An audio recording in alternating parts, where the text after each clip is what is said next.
Bienvenue sur la chaîne Savoir Investir.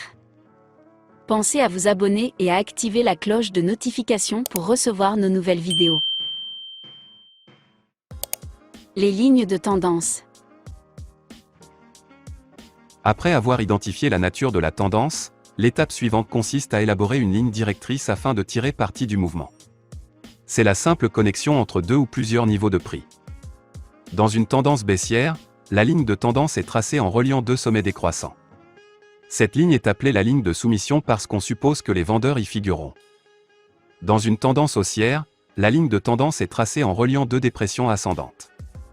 Cette ligne est appelée ligne de demande parce qu'elle marque le point où les acheteurs sont censés apparaître. Nous pouvons continuellement réajuster les lignes de tendance afin d'ajuster celle qui convient le mieux à l'action du prix et qui a donc généré le plus de touches. Plus la ligne a été respectée, plus nous serons en mesure de l'interpréter quand elle sera de nouveau touchée dans l'avenir.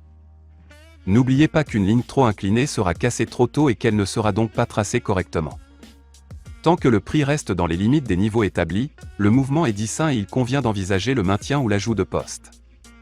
Lorsque le prix s'approche d'une ligne de tendance, il y a une menace de rupture, ce qui peut signifier que la force de la tendance s'épuise, ce qui suggère un changement dans la vitesse de la tendance ou un danger certain de renversement de la tendance. Briser une ligne de tendance en soi n'est pas un symptôme concluant de quoi que ce soit, car il peut s'agir d'une rupture vraie ou fausse.